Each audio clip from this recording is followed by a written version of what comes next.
पटना में पुष्पा 2 का teaser launch हुआ था, भारी भरकम भीड़ जुड़ी थी और अल्लू अर्जुन को देखने के लिए। तो क्या आपको लगता है कि क्या साउथ की मूवी अब भोजपुरी को टक्कर दे रही है, या इतनी बड़ी फैन फॉलोइंग देख के आप लोगों की इंडस्ट्री का क्या रिएक्शन रहा? हम लोग बहुत खुश थे, बहुत प्राउड मोमेंट था। और अगर अल्लू अर्जुन और पुष्पा 2 की टीम ने पटना चुना तो ऐसे तो नहीं चुना होगा। फिल्मों का रिस्पांस वहाँ पर आता है, ऑडियंस वहाँ की फिल्में पसंद करती हैं, लेकिन इससे हमारी इंडस्ट्री को कोई नुकसान या डरने की कोई ज़रूरत नहीं है। क्योंकि जैसे मैंने पहले भी कहा कि हम उस इंडस्ट्री से कंपेयर कर रहे हैं अब हमारी इंडस्ट्री को जिनके पास बहुत कुछ है ऑलरेडी, और अभी हमें अर्न करना है। हमारे पास हमारे मल्टीप्लेक्स नहीं है। और पुष्पा 2 भी जो आई, अगर बिहार में भी रिलीज़ हुई होगी, हम यूपी में, तो मल्टीप्लेक्स में भी लगी होगी और सिंगल स्क्रीन में भी लगी होगी।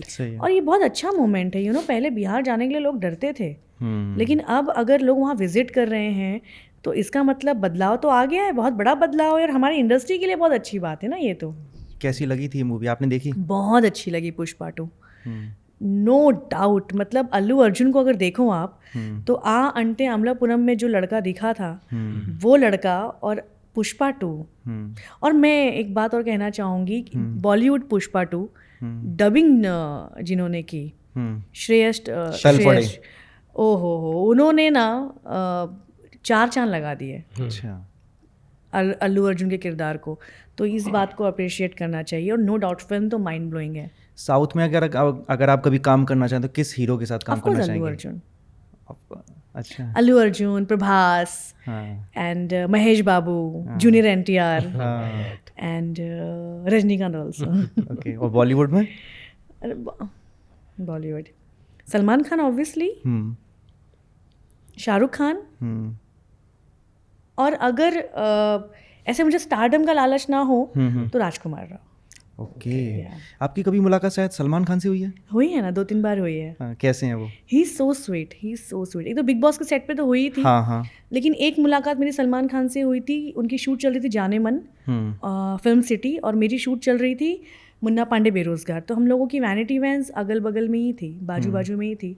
तो मेरे मेकअप मैन को मैंने कहा कि मुझे सलमान खान से मिलना है, तो उन्होंने उनके मेकअप मैन से बात की। और सलमान सर हमेशा ना वैनिटी के बाहर ही बैठते हैं। अच्छा। वो बहुत कम वैनिटी वैन में बैठते हैं, ये बहुत लोगों को पता होगा आई थिंक।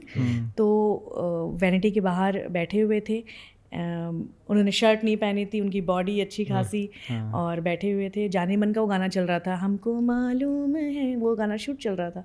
सो मैं गई, और मुझे लगता है कि 15-20 मिनट तक हमने बात की थी एक दूसरे से।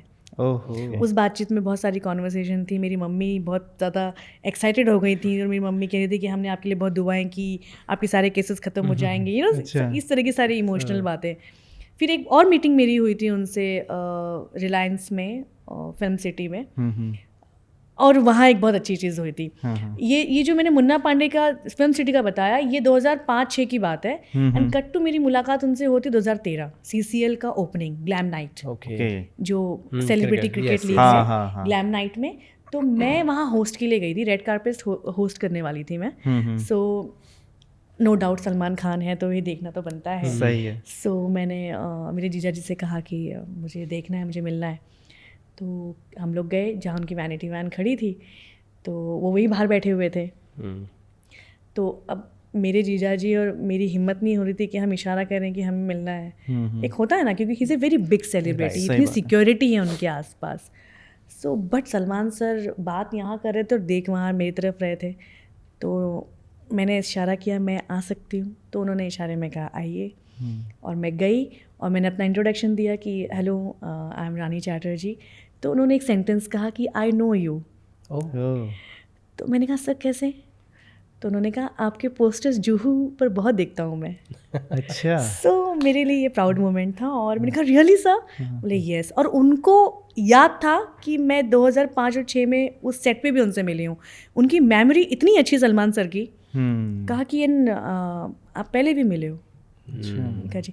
इनफैक्ट लास्ट मीटिंग मेरी बिग बॉस के सेट पे हुई है, वहाँ भी उनको मेरी दोनों मीटिंग्स याद थी।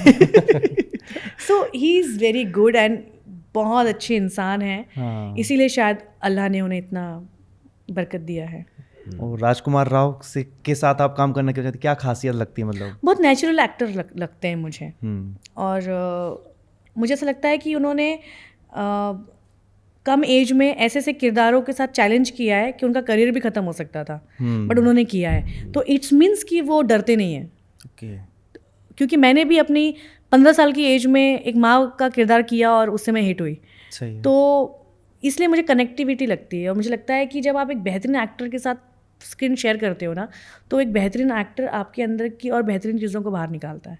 अच्छा, अभी एक बातचीत चल रही थी कुछ आपकी शादी के बारे में, तो किसी ने पूछ लिया कि जैसे सलमान खान के बारे में कहा जाता है कि ये कब शादी करेंगे, ऐसे रानी से पूछा जाता है आप कब शादी करोगी? या मैं शादी तो करना चाहती हूँ, इस बारे में मैंने बोला भी है। जैसे मैंने कहा ना कि एक फादर फिगर लड़का होना चाहिए। मुझे जिस दिन अच्छा लड़का मिलेगा, मैं ऑडियंस को भी कहना चाहूँगी कि अगर आप लोग की नज़र में कोई अच्छा लड़का है तो डेफिनेटली मुझे मिला सकते हैं। कैसे मिलाएं, मतलब कुछ तरीका बताइए? ईमेल करें? आपको मेल करेंगे ना। अच्छा। आपको मेल करेंगे, कमेंट सेक्शन में डालो, कोऑर्डिनेशन तो हो ही जाती है। आप लोग किस दिन काम आओगे मेरे? नहीं, पूरा काम करेंगे हम पूरा। नहीं, but I am very serious कि मैं शादी तो करना चाहती हूँ। आई थिंक मुझे लगता है कि दिल्ली अब दूर नहीं है। और आपने लगभग सारे बड़े एक्टर्स के साथ काम किया है, सभी की तारीफ भी सारी हुई है, लेकिन अगर आपसे मैं पर्सनली पूछूं तो पवन और खेसारी में आप किसे बेटर एक्टर मानती हैं? टफ। जैसे मैंने कहा कि दोनों का कंपैरिजन नहीं है, क्योंकि पवन जी एक अलग जोनर के एक्टर हैं और खेसारी जी एक अलग जोनर के एक्टर हैं। बट अगर मुझे दोनों में से किसी एक को चुनना हो तो बहुत टफ होगा यार, क्योंकि जिस जोनर की फिल्में पवन जी करते हैं उस जोनर की फिल्में खेसारी जी नहीं करते। खेसारी जी जो जोनर में वो, तो कैसे आप कैसे चुनोगे? हाँ, मैं तो आपसे जानना चाहता हूँ मैं कैसे चुनूँ इन दोनों को? I think both are best. Okay, singer बता दीजिए। ऑफ कोर्स पवन जी यार। ओह, पवन जी बहुत अच्छे सिंगर हैं, नो डाउट। पवन जी, मैंने ये बोल दिया है, उनकी हमेशा शिकायत रहती है। अच्छा, कि आप तारीफ नहीं करती हैं? नहीं, वो अक्सर कहते हैं कि माने हम सिंगर अच्छा मानी, बाकी एक्टर में हमारा नाम ना लिया जाला तरह से। शूट मैंने वो अभी भी वो ऐसा ही किया है, बट मैंने Pawan ji no doubt he is great singer. Pawan ji normal भी गुनगुना दे ना, क्योंकि हमने तो उनको लाइव गुनगुनाते हुए देखा है, लाइव सुना है उनको। He is no doubt blessed है वो यहाँ से। ओके। बट मैं ये नहीं कह रही कि खेसारी जी अच्छा गाना नहीं गाते हैं, बट मैं पवन जी के गाने सुनना ज़्यादा पसंद करूँगी। आपने भोजपुरी कैसे सीखी? ये मैं खुद पहली फिल्म में जब मैंने कहा ना, मुझे सिखा के लेकर गए थे, और उसके बाद डेडिकेशन। मतलब भोजपुरी तो मैं भी ऐसे बोलती हूँ कि सब बोलते हैं रानी से सीखो यार, कैसे, क्योंकि मैं हूँ नहीं भोजपुरी से। बट कोई नहीं कह सकता कि मैं भोजपुरी से नहीं हूँ। मैं फराटे दाल बोल सकती हूँ, मतलब मैं भोजपुरी में गालियाँ भी दे सकती हूँ। आप सिंगर बनना चाहती हैं? नहीं। अच्छा सवाल किया, आई रियली लाइक इट। एक फिल्म थी रानी वेट्स राजा, आजकल ट्रेंड कर रहा है मेरा गाना जो मैंने गाया है उसमें। वो एक सिचुएशन थी कि हीरोइन को ही गाना है, तो मुझे गाना पड़ा था, और उसके बाद मुझे बहुत ऑफर्स आए गाने के। बट मैं वो काम नहीं कर सकती जो मुझे नहीं आता है। शायद आप सीख लेती तो हो जाता। और नहीं, बिल्कुल नहीं, बिल्कुल नहीं। एक्टिंग करियर बहुत अच्छा चल रहा है, और सबसे बड़ा रीज़न भी ये है कि जो आप नहीं आता है और जब वो करने जाते हो ना, तो लोग आपके अंदर जो एक्चुअल में टैलेंट है उसको देखना बंद कर देते हैं। ओके। अगर मैं सिंगिंग करना शुरू कर दूं तो definitely music directors auto tune लगा के मुझे बेस्ट सिंगर साबित करने की पूरी कोशिश करेंगे। लेकिन उस पर मैं जो ट्रोल होंगी ना, फिर मेरी एक्टिंग की कोई तारीफ नहीं करेगा जो लोग करते हैं। So that's why acting is a first priority for me. तो अगला पड़ाव अगर रानी का बात करें तो क्या होगा? बॉलीवुड में आना चाहेंगी? To watch the full video click here. पूरा वीडियो देखने के लिए यहाँ क्लिक करें।